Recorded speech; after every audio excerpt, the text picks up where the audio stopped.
Okay, hello everyone. I'm Yasser Salah, CEO of Skyline Tours, and I want to start by thanking you all, the tour operator and the travel advisor who joined us today. Today we have uh, Dr. Ahmed Hassan. He is the project manager of our website, Royal Black Tours, and he will speak today about a very important topic about the Black Pharaohs in Egypt. Dr. Ahmed, hello, are you Good ready? evening, Mr. Yasser. Are you hearing me well? Yes, Okay. If you allow, I will take over from here. please. Okay. Good evening, everyone. I will thank you, Mr. Yasser, for introducing me. My name is Dr. Ahmed Hassan. I'm an Egyptologist and I'm an avid reader of history. I'm also, as Mr. Yasser has just mentioned, the project manager of Royal Black Tours division of Skyline Tours. Pleased all to meet you, and we hope you enjoy today's Zoom. I hope you're seeing my screen right now. The reason we chose this topic in particular because it was in the middle of so much controversy. And we thought like, why is so much controversy about this? Why are people segregating this part of Egyptian history in particular? And why are some people trying, some people hate about it, like they're abhorring this part of history, while others, on the other hand, are, over glorifying this part. Well, for me, to be honest, it's a beautiful part of history. It's an important part, and I will share with you today, talking about what so-called Black Pharaohs, but they can be called Black Pharaohs.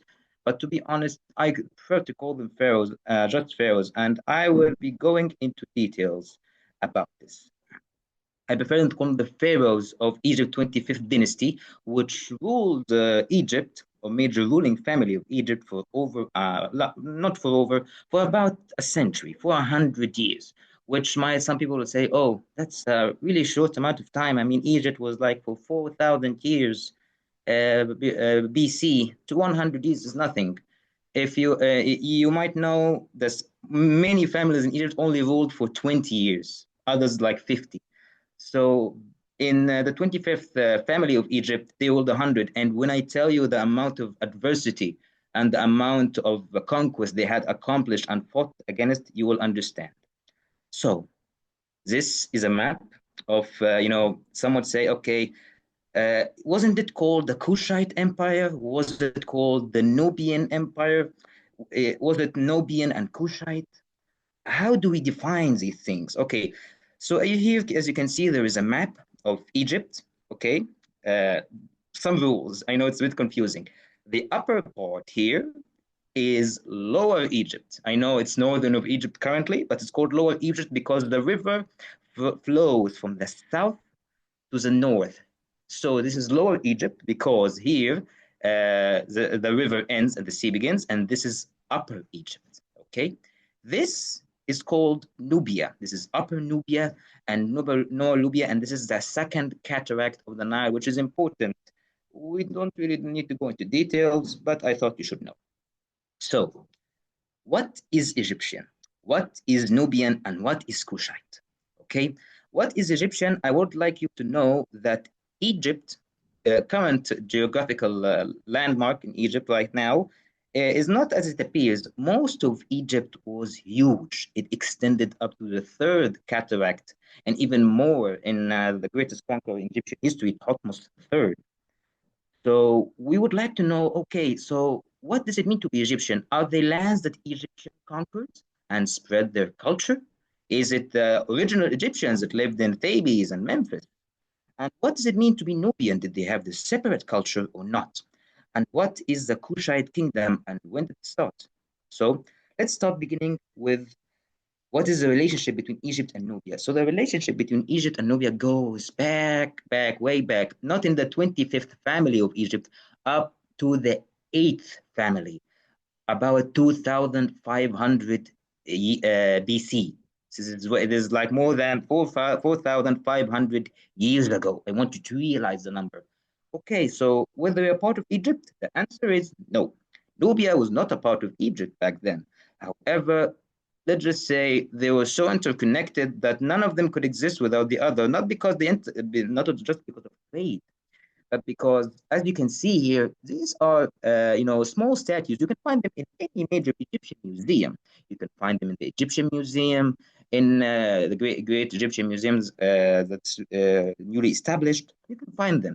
But what do they mean? If you can look at these two pictures in particular, you're going to see Egyptians, soldiers who are holding spears and they are holding shields. Okay, that's what you imagine the Egyptian soldier. Of course, their tools and equipment improved, but you get the idea.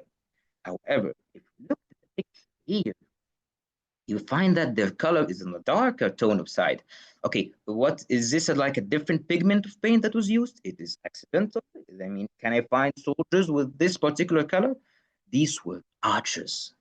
Archers were from Nubia because Nubia in Egyptian, they called them Taseti, which means the land of the bow, because Nubia was known for its expert archers, so much so that the Egyptian ruling pharaohs and kings in the eighth dynasty wanted them in their armies. And by the way, this did not stop at the eighth family. This continued till the end for almost all Egyptian conquests.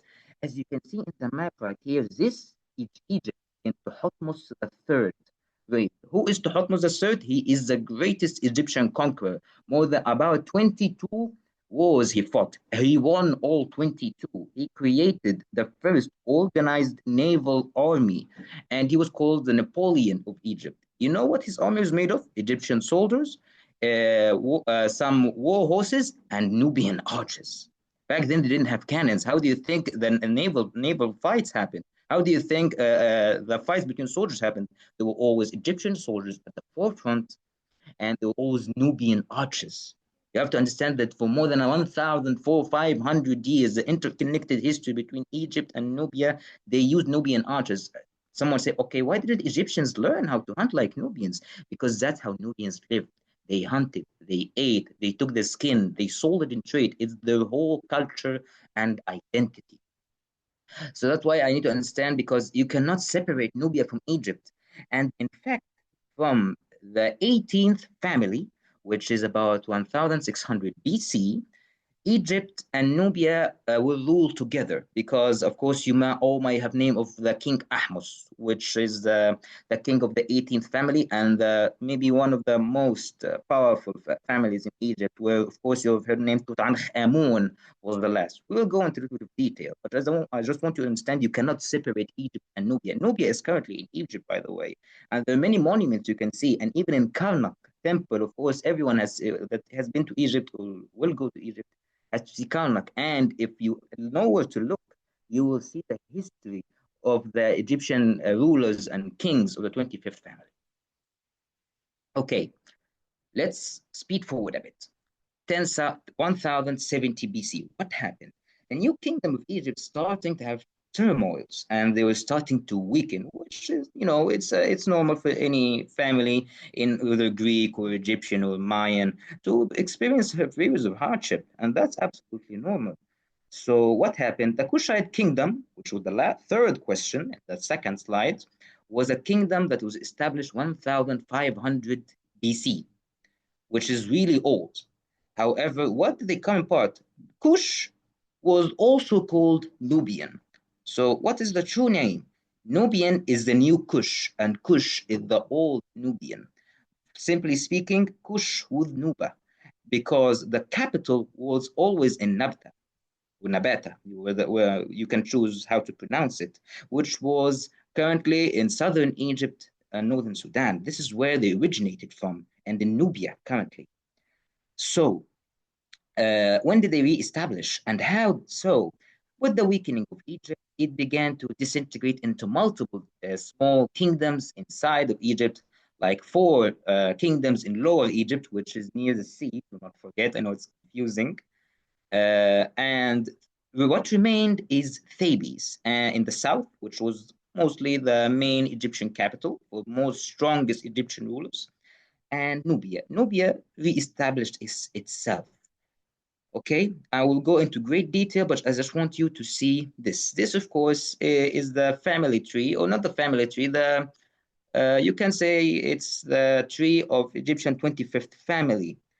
It's not everything is agreed upon. Not all kings actually share the same, relationship or family ties because it's not always agreed upon. But at the upper here, you can see what is mostly agreed upon. Who was the first king? Who was the and in order they are such: Alara of Nubia, which I'm going to explain. Just bear with me. Kashta, and then Pi, Shabaka, Shepetko, there was a lot of controversy about him. If some say that he was Shabaka himself, but just another name. That's why we're going to avoid him, not because of anything problem with his reign, because I will just talk about his reign in Shabaka, because I'm part of the people who believe Shepetko and Shabaka are the same. And of course, the most famous of them, Taharka, and the end of the line, Tantamani. Okay, this is a creation of King Alara, as you can see here. And someone will say, and this is his daughter. So Tabibi, Queen Tabibi. And someone will say, okay, why didn't you show us the picture of King Alara? Why did you create a picture? There's no pictures of him. Unfortunately, it is true. And let me explain. King Alara was of Nubia, was not a king of Egypt. However, he set the stones for it. Some will ask me, how? King Alara was the one who re-established the Kushite kingdom after the disintegration of the new kingdom of Egypt, and he united Nubia, because Nubia was also disintegrated, and he reformed the kingdom of Kush. Some will say, okay, how did we know about him? I mean, if we have no picture of him, how did we discover him? There is no temple, there is no statues. How do you know he existed? Am I just creating things out of thin air? That is correct, unless we can see him in a stele. What is a stele? A stele is, of course, you know how Egyptians used to write on stone. It's like hieroglyphics on stone. These symbols right here. Okay, someone say, okay, you just brought a random picture. Congratulations. What did you do? You see this? This is a cartouche. What is a cartouche? A cartouche is this cylinder-shaped diagram here, in which you put the name of kings and chieftains. Okay, so I'm just going to take you, for example, almost every Egyptian king or queen will have put their names in this cartouche. It means royalty. It means godhood. It means a descendant of gods, because Egyptian, for the most part, was called descendant of gods, except in specific situations. Let me show you, for example, a cartouche. This is for my mother. As you can see here, this is my mother's name is Abir. A, B, E, E, and R.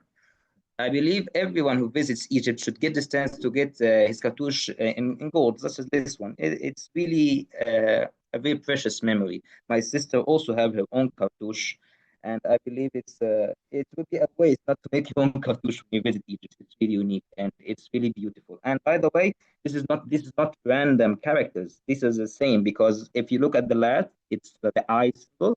Also here, my sister is called Noor, end of R, the I symbol. Back to that hand. How did we discover Alara? Alara was discovered in the stele of his daughter, Tabibi. Who was Tabibi? Tabibi was the second and the only queen consort or the royal queen of Egypt. Someone say, okay, now you lost me. Do you mean Egypt had no queens except two? That is correct and false at the same time. Allow me to explain. You see, Tabibi was a wife of King Pie, which we'll talk later. But what is the meaning of Queen of Egypt? And what does it mean, or Queen Consort of Egypt? And what does it mean to be Queen of, or Queen or Consort of Amun Ra? You see, for the most part, since the 18th dynasty of King Ahmose here, who was considered by many the first unifier of Egypt in a while after the invasion by the Hyksos, which was considered the 23rd family of Egypt. And by the way, I'm just going to showcase something here. The Hyksos ruled Egypt for 100 years.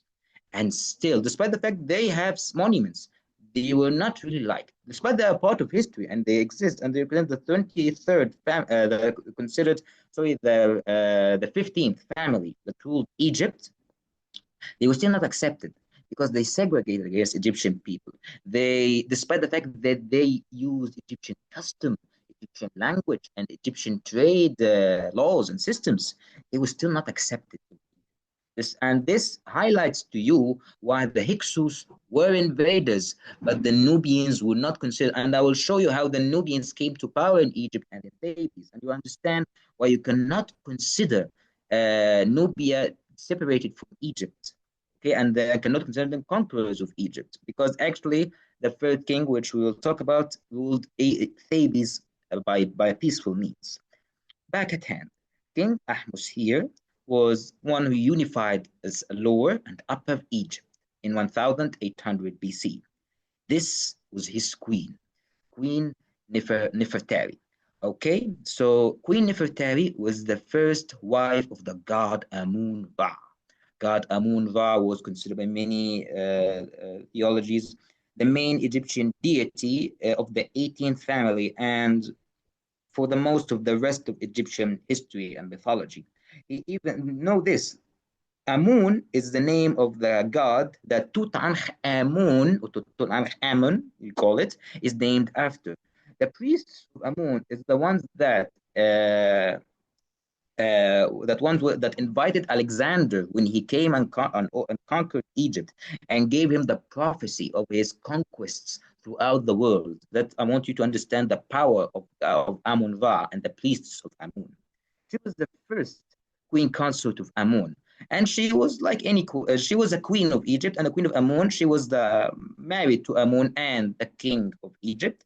There were no special rules. However, that changed in Akhenaton's. Akhenaton is also an Egyptian king in the 18th family. What happened with Akhenaton? Simply speaking, Akhenaton believed in monotheism, a sun god, or he was symbolized as the sun. Some say you cannot call him the sun god, Aton. Aton with his god. And so when it happened, his wife Nefertiti cannot be considered married to a god because God cannot be married. He believed that, so she was called the queen consort married to the king of Egypt. She was the first, and if we go back, Tabiri was the second. And they are the only ones in history, in Egyptians, to be called queen to marry to the pharaoh, because the others are considered married to gods. So, of course, we will continue the story later on, and I'll explain. So, so let's end King Alara here. So Queen Tabiri, which was married to King P, was one of the steles that we found King Alara mentioned, and he was revered and loved. And he worshipped Egyptian gods, respected their customs, buried with Egyptian customs, and even in his burial, you can and the cemetery that is supposed to belong to him, he was buried with the table with the same Egyptian standards, the food on the right, and so on. They were made with the same standard of Egyptian burials. So, back to the first king of both Nubia and Egypt, King Kashta. So, we don't also have a picture of Kashta, but we have a lot to say about him because he is considered and is the first king of Upper Egypt and Nubia. How do you know about Kashta? He was mentioned in the temple of Num. Num here in Aswan right now in Fayala Island. And this is his name written in of course, also in the style of a cartouche. Okay. So how did he rule Egypt? Well, allow me to explain because I want you to dive with me in Egyptian culture. You see, Egyptian culture and being a ruler of Egypt revolve around legitimacy, godhood. So I mentioned to you that Queen Tabiri, the second queen consort to marry the pharaoh, was the second and the only second after Nefertiti. So what happened? Did the 25th family end after Tabiri? No, because as I mentioned, they re-established the rule that a queen can that there is a married consort to the god Amun Ra. But there were some rules. It happened since Ramses IV, but there were some rules. Like this person was holy. They cannot be married. They had to remain a virgin, and they held a lot of power in the Egyptian political theater. This is Amenidris. She was also the daughter of Kashta. And by the way, Kashta comes from Kush. It was from his name, okay? She was the god wife of Amun after a while. It was reestablished. And she was considered by many to be the second or the third most powerful god wife Amun after Hatshepsut. Okay? So what happened? So it was agreed that first, of course, King Kashta wanted to exert his legitimacy with a Theban crown, and of course, the priests of Amun and the nobles of Thebes wanted to reunify Egypt. So his daughter Amenidris I was installed as the priestess and the god wife of Amun, and she held a lot of power in it, and she exerted a lot of power that led to the establishment of the 25th family. Okay, so I'm going to show you the pictures. This is called a recreation of her. This is her in the her written in a stele. This is her statue, and this is her successor, which was the daughter of Pi, Shippenput II. Who is this, you might ask? This is the first and the strongest after Hatshepsut, Queen Nefertari, the wife of Ahmus, which established the rule of God, wife of Amun. However, she was not a virgin, of course, as you know, the 18th family. She, however, Amenidris was a virgin, and she had to elect a virgin to, of course, be her successor and rule in the Egyptian political theater, which was the daughter of Shippenput II. And there established the first king of Nubia and Egypt, Shabaka. So now let's talk about King Pi, who is, yes, is not the first king of both Egypt and Nubia. However, he is the first king to conquer all of Egypt and Nubia. How we may so, because as we have established, the capital was in Nabta. And before P, the Nubian Egyptian 25th family all controlled up to Thebes.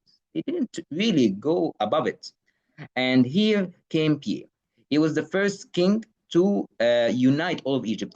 He fought 4 Egyptian kingdoms, and one of them was the last ruler of the 24th dynasty. Let us see what this stele, this is his stele of victory, which writes how he had gloriously led his troops in battle, because he did lead his troops in battle and he did fight. And he fought the other 4 kings of Lower Egypt. He was here, he is said he is the lover of Amun and the son of Ra. Here you can see he is a lover of horses. And I will explain to you how this met, because but okay, so you said that he conquered Egypt from 4 kings. Does it mean the other 4 kings were weak? No. It was agreed upon the other 4 kings were not weak at all. However, he was a tactical genius. He used horses, and these horses had to be purebred and ready for war, and ready for his tactics in order to establish his new rule by the 25th family. He was a lover of horses, and he really, any king he wanted to, bargain with him, or any tribute given to him had to contain horses. He loved horses so much that anyone who would abuse a horse would be severely punished, if not killed, if he found that he was abusing horses. And when he was buried, 8 horses was buried with him. That's a fun fact.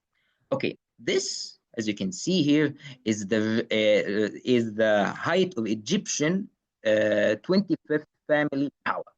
As you can see here, it reads all from Nabta, Thebes, and all the way to Memphis, which is in Delta, and all of Lower Egypt. It almost reached Jerusalem back then. However, Sargon II, the Assyrian ruler, had to put a stop to it, and he couldn't expand more. and that was mostly the rule of P. He did not really do a lot of architectural building or monumental building. However, he is the one who expanded the Egyptian Nubian rule to reach all of Egypt. Now to the two main kings we have today, King Shabaka, and then we will follow him by King Taharka. This, ladies and gentlemen, is how you write the name of Shabaka. Of course, this means Pharaoh or king, and this is Shabaka. You can also see it here, written also by the same symbols of the bull in the middle, the two hands down here, and the plants here. As you can see, there is a statue for him. And the reason that is because actually King Shabaka uh, really loved Egyptian architecture and Egyptian gods. Because you see, as I told you, Nubia and Egypt cannot be separated. And they share the same beliefs, the same gods. Of course, not the same architectural styles, but they have the same physiology about it. And when he came from Nabta, because most of the ruling family came from Nabata, he was mesmerized with Egyptian architecture and the Egyptian monument, what we call monuments right now. Okay, I'm going to share with you some of the places you can find his effect here. Here you can see the Mut temple. Mut temple, Mut is Mut. Mut is a goddess of fertility. Of course, her name changes in history, but she is concerned about the goddess of fertility and giving. Okay, so here Moat was not built by him by any means. However, it was renovated by him, and it is for, and also he respected King Ramses III so much that he also renovated his temple. And a lot of the monuments we see in this is all in Karnak, by the way. A lot of these monuments that you see here are in good condition, partially because of him. Please, you have to understand that he ruled in 700 BC. 700 to 2003 is like 2,700 years. A lot of these monuments wouldn't have existed without him. This is Taharkas Gate. We will get to it, but just bear with me. Okay, this is also in Karnak. He established the entrance D, as you can see here, and C. He established the entrances, and here you can find his name written. And I will go, and then we will go to the Luxor Temple and Opet Festival. What is the Opet Festival? I would like you to see this picture. It's, of course, an imaginary picture. What is the Opet Festival? Opet Festival was a festival held in Egypt to celebrate the flooding of the Nile. So it was like, people who carried offerings, and the statue of Amun Ra would go from the temple of Karnak to Luxor temple.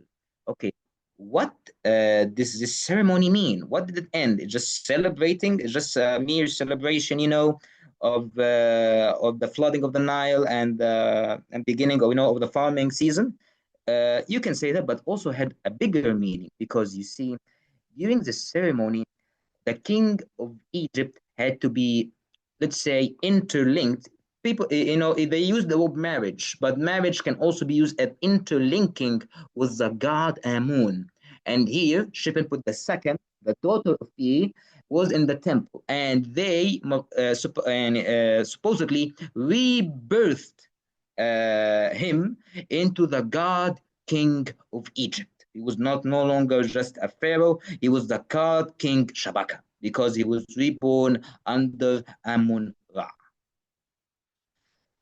So, what is this? You might, okay, these are some ruins and destroyed, monuments. This, ladies and gentlemen, is his gate. If you go back here, you can see Taharka's gate, which is, you can easily see in Karnak Temple. Unfortunately, Shabaka's gate didn't appear until 2014. It's still being excavated and it's still being renewed. And it will open somewhere in the future. And we hope we have to see it open. This is his gate. What is this? You see, that is his stone. What is the stone, you might ask? Ladies and gentlemen, Shabaka's stone, as you can see here, contained the laws and the customs of Egyptian court. Okay, someone might ask me, where is this stone? Is this stone here in Egypt, or is it in Nubia or in Sudan? Unfortunately, the stone is in London, the British Museum. Here you can see him mentioning the laws and the customs of Egyptian court. Unfortunately, these lines was not supposed to be here. This wear and tear, or some even called it, intentional destruction of the stone. However, it was found in his reign. Okay, what is the last thing about him that we need to know?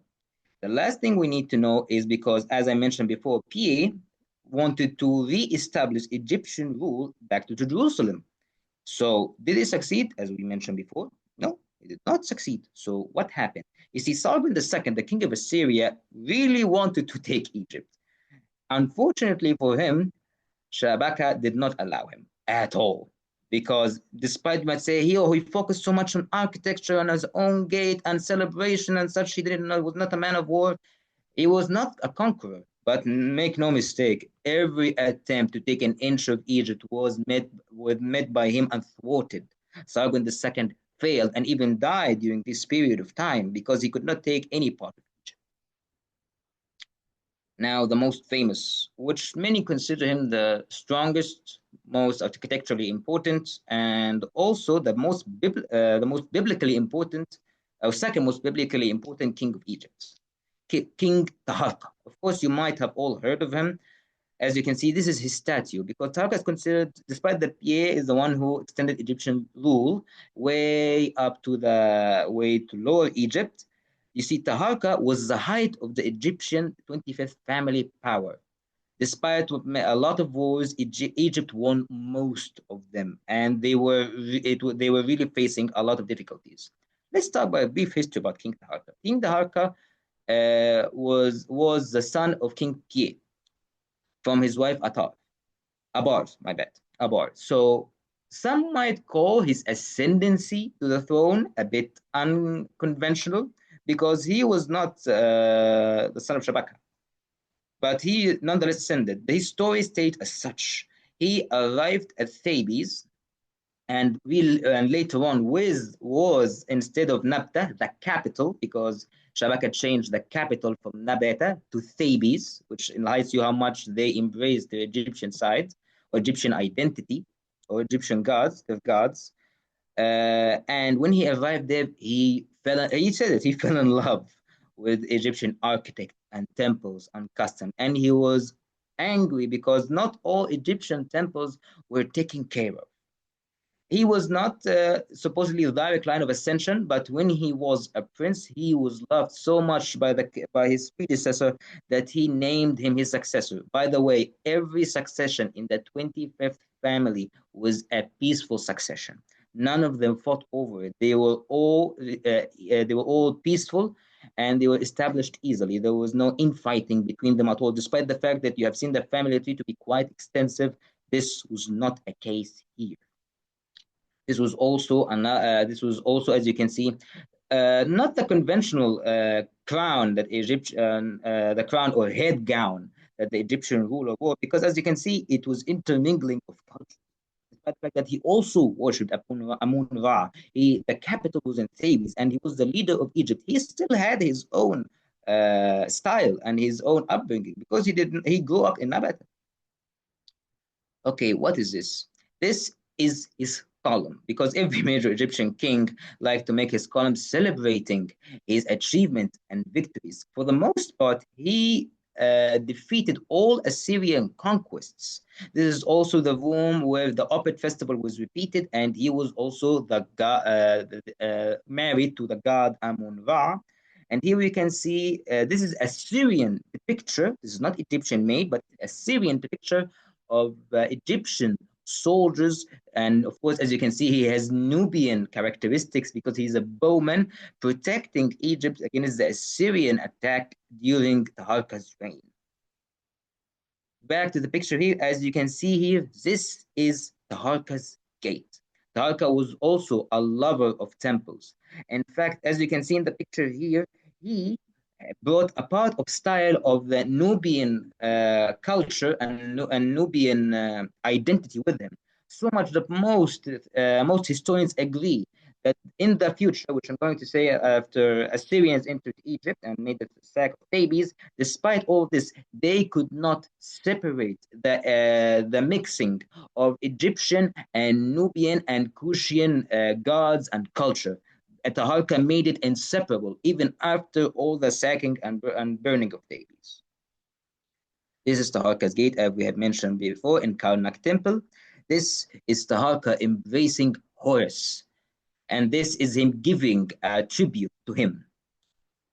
This, ladies and gentlemen, is also the greatest pyramid of Nubian style, the pyramid of Taharqa. It was 63 meters long, and these are pyramids. Pyramids of in Nubian style, which I'm going to show you a video if you're interested in it. Okay, so a brief history. What happened during Taharqa's reign? For the most part, he defended Egypt, but unfortunately, after the new king of Assyria came into rule, they began to start to lose ground.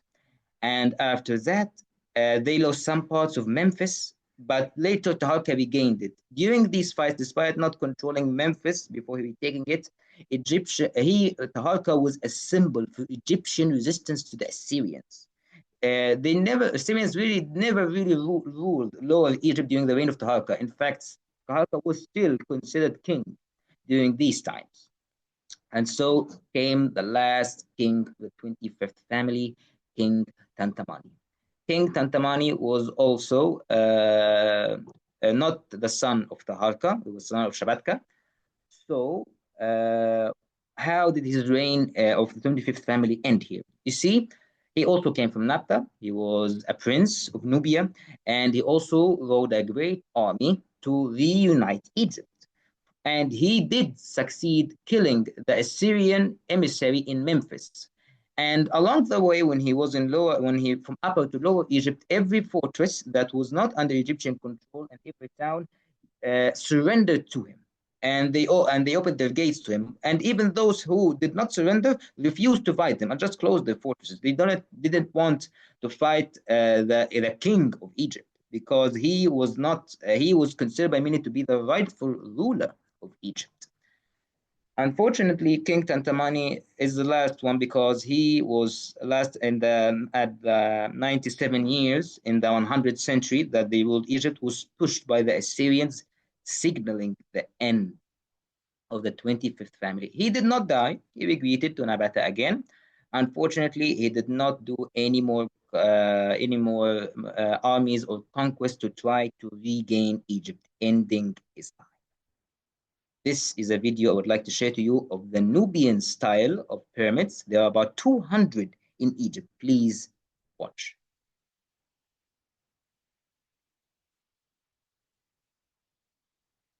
As you can see, they are built in close proximity to each other, and they use a staircase system.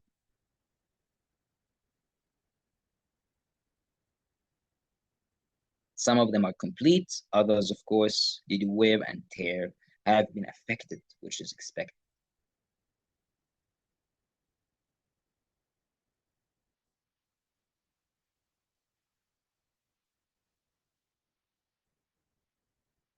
As you can see, of course, some of you might ask me why, despite the fact that many revisions that Tony made in the Karnak temple was seen, why didn't the pyramid survive? Well, because 100 years is a lot, not a lot for that. Every monument the family made to survive. And by the way, this is a lot to survive in a 100 years period. So we have finished our summary of the 25th Egyptian Nubian dynasty. This online meeting was made for educational purposes, to be honest, and of course for you to understand that the controversy about this 25th family was not really needed. And by the way, anyone can visit the temple of Karnak, and anyone can visit these monuments. But if you want to see like if you want to see where did the 25th family stele is, where were they mentioned, this is what we at Skyline specialize in, because anyone can go to the temples, but not everyone can explain to you where did this monument come from, who Tahutmos III made this monument, but who maintained it? and who made these temples. That's what we at Skyline specialize in, and we at Royal Black 2 specialize in. We make these itineraries with the fact that people want to know about the history of the 25th family in particular. Before we leave, I would like to you a small test. Can you all? It's okay for you to vote to type in the chat which one of these, because this is the topic of another online meeting we will do in the future. Which one of those is the real picture? I would like you to make a vote about it. Which one of these pictures are real?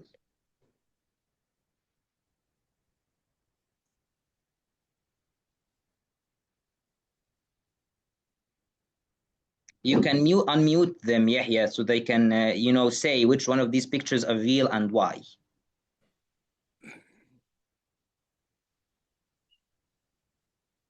One, Amy says the one on the left. Also, Janie on the left. They look more natural. Yes, you are correct. They look more natural. Does anyone have another, opinion as to why the left is right, or why the left is the correct picture, or why the one on the right is the wrong picture? I would like to know the reason. If you don't know, okay, just go against the grain. I mean, you have your own style. I respect it. One on the left. Okay. I will show to you why the one on the left is the real picture. Because you see, Egypt's main pyramids are not four-sided. It's not about looking natural or unnatural. Egypt's pyramids are eight-sided, as you can see, and this has a scary reason, not because it's a horrific reason or anything, because it's landed in astrology and accurate mathematics and architecture. This is the topic. We're going to show you architectural.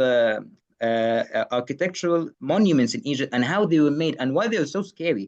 You see, this pyramid has eight sides. One, two, three, four, five, six, seven, and eight sides. Not four. This is four. Of course, I know it's a bit unnatural, but these are four sides. The pyramid has eight sides. Of course, someone would say, "Oh, but I've seen the pyramids." Unfortunately, this has to be seen by a satellite image, and this has a crazy reason relating to astrology and the circumference of the earth. Believe me, it is absolutely unbelievable.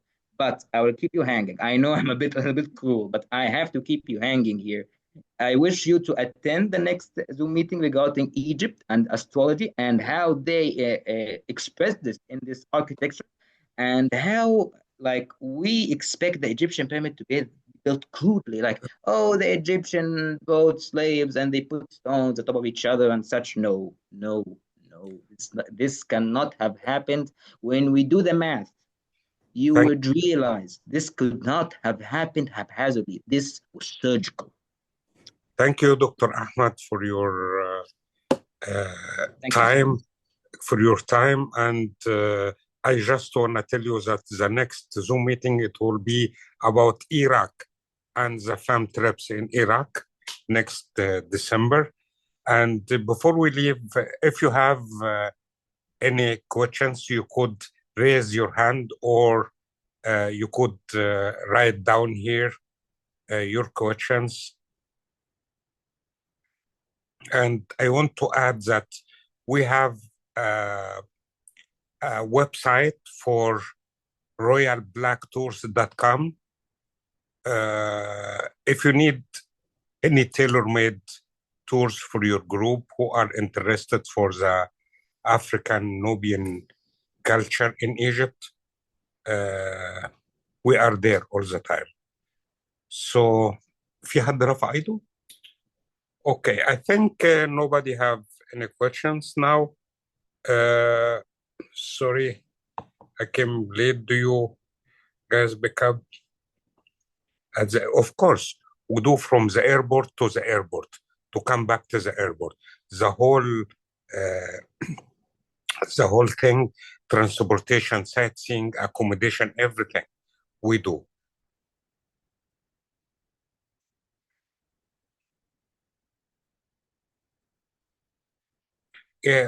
How safe is it in Egypt?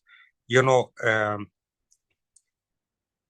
not because I'm Egyptian, but Egypt is really very safe.